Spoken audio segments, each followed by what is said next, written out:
Hello everyone, it's Shannon here, and in today's video I'll be showing you how to create this sweet kitty card using some new products from Waffle Flower's April release.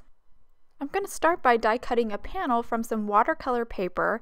Watercolor paper has a smooth side and a rough side. When I die cut this panel, I'm going to make sure that the smooth side is facing up. I'm going to use the largest die from Waffle Flower's LACY Layers die set and just run it through my die cutting machine. And the watercolor paper I'm using today is Canson cold press watercolor paper. And I'll hold up to the camera here so you can see the sweet pierced edge that the LACY Layers die creates on that. Nice little detail to the panel. So here's the stamp set I'm using today. This is the new stamp set from Waffle Flower's April release. This is called Smiling. There's two sweet kitties in this stamp set. It's illustrated by Flora Waycott. I'm pulling off the largest kitty here, and I'm going to place it on the bottom portion of my watercolor panel, and then I have my sentiment at the upper portion. I'm going to ink up the kitty image with Distress Ink Antique Linen and stamp that first. I chose Antique Linen because it's a nice light shade, and Distress Ink is a water-soluble ink, so that it'll kind of soften when I do my no-line watercoloring over that image. Now that I've stamped the kitty, I'm going to move on to the sentiment. I'm going to use VersaFine ONYX Black for that sentiment. VersaFine is a waterproof ink, so once this dries, I don't have to worry about it smearing when I start to do some watercoloring on this panel. I just love how this kitty has all those flowers built into the stamp, so basically one stamp and I'm done with the layout of this card. Now I'm going to move on to my watercoloring. I have a plastic palette here. This is actually just a sheet of plastic packaging left over from my scoreboard. I'm going to smush some Distress inks down onto this plastic and use it like a palette.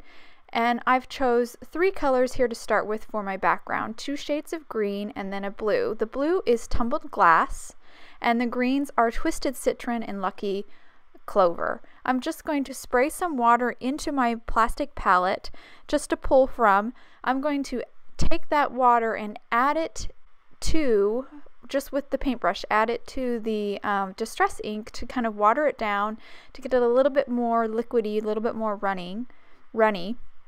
And then I'll use that to paint my background. I'm going to start with the sky, so I'm using that blue, that Tumbled Glass, to paint a sky. I'm going to create a horizon line with the blue, and then I will fade that blue out, so I have a soft gradation, so it's darker at the horizon line and then gets lighter as I move out towards the sentiment. And I do this simply by creating my horizon line first and then softening as I move up with more water added to the ink. I'm being careful to avoid painting the cat or the flowers, and anytime that I find that I have too harsh of a line or too dark of a blue, I'll just take some clean, clear water and rub over that area and then pick it up with my brush or a towel if necessary. So now I'm moving on to the grass, and I have Lucky Clover here first. So I'm going to do a gradation here as well, but I'm going to do Lucky Clover, my darker green, and then I'll fade up to Twisted Citron. So I painted a layer of Lucky Clover, and now I'm doing a layer of Twisted Citron and mixing the two a little bit where they meet. And again, I'm trying to avoid some areas. I'm avoiding the flowers, but I'm painting right over anything that would be green, so all the leaves and the stems. Now that I have my background painted and dry, I'm going to move on to painting the kitty. It didn't take long for this background to dry because I didn't use a lot of water. I did rush it along or speed it along a little bit with my heat tool, but it doesn't take very long to dry. So now I'm painting the kitty. I have same method. I smushed some Distress ink. This is Hickory Smoke down onto my plastic palette here. Diluted it with some water, and I used that diluted ink to start painting the kitty. So how I'm painting this kitty is pretty much how I'm going to paint all the other images, just with different inks. I am going to do 3 layers on this kitty. I'm going to show you the whole process sped up like you see it here. Anytime I switch to a new ink, I will show it on a screen. I'll have the title on the screen here. And I'm going to play some music and let you guys follow along as I paint this little scene here, and I'll meet you back at the end.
So I'm almost done here. I'm kind of finishing up. I wanted to point out some things here before I get all the way to the end of painting this. I am going back over the leaves and stems here with the Lucky Clover and Twisted Citron, the same colors I used earlier, to paint the background. And the reason why it's darker is 2 reasons. One, I'm going back over with the ink, so it's 2 layers, and that will build up the intensity. Also, I added less water to the ink, so it's a darker or more intense color than it was when I created the background, and I'm doing the exact same thing here for this second layer on the cat. So I still am using hickory smoke, but I added less water to dilute the hickory smoke, and now I'm adding a second layer, not quite going as far as I went with that first layer of gray, and this is going to create the look of stripes. So this cat kind of looks like a tabby cat. I will do one more layer, 1/3 and final layer on this cat later, once the second layer dries here. And I will also use this hickory smoke to paint in her little mouth and her whiskers. But I'm going to use a different ink color for the eyes. I want to bring in some black, so I kind of bring in the dark black sentiment up above. Now I'm moving on to just the flower tops here. I'm using a rusty hinge just to paint those yellow flowers. And then now, as I mentioned earlier, I'm moving on to some black soot to paint in her eyes. And that just kind of incorporates that black from the sentiment. Now, this is the third and final layer of the cat. Now that you can see how quickly this does dry really fast because of, I'm not using a lot of water here at all, just a little bit to dilute those ink colors and get them a little bit more liquidy. And I'm just intensifying those stripes, doing the whiskers as I mentioned earlier. I couldn't do them before because that area was a little wet still. And now I'm going to add in a couple more finishing touches here just with my brush and almost with just a little bit of water added to that right persimmon. I'm adding in some details into the hat and doing kind of the same thing here with the scarf with the blue print sketch color, just kind of darkening some areas, making the gradation more pronounced, getting more contrast, and even adding like a little shadow onto the kitty where the scarf falls. And that's pretty much it. So now I'm gilding the lily a little bit here. I have a flower, this flower stamp. This is from the Smiling stamp set. This flower matches the flower that the cat is smelling. I stamped it in antique linen on some scrap watercolor paper, and now I'm watercoloring it again just like I did before with my distress inks. And now I'm going to fussy cut it out. I could have used the matching die, but I didn't want a white border, so I'm cutting right to the edge of the stamped image with my scissors here. Once I'm done cutting this, I will mount it or put some foam tape on the back of it, and then I will adhere it to my card. So now I have everything ready to assemble. I've got my watercolor panel and my flower with the foam tape on the back already. I'm going to use some Tombow Mono multi-liquid glue here to adhere this watercolor panel down onto a top folding A2 card base made from 120-pound white cardstock. I'm going to hold it down here. This Tombow glue is perfect for these watercolor panels because it's nice and strong and can handle that thickness of that paper. Just removing the backing on that flower and placing it directly over the stamped flower. This adds a little bit of dimension to this card because it's basically a one layer card. So that flower just adds a nice little dimension, but of course not necessary. This card is beautiful, I think, without that dimensional flower as well.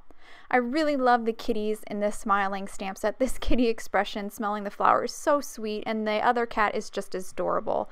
I hope you enjoyed today's card, and thank you so much for watching. Have a wonderful day.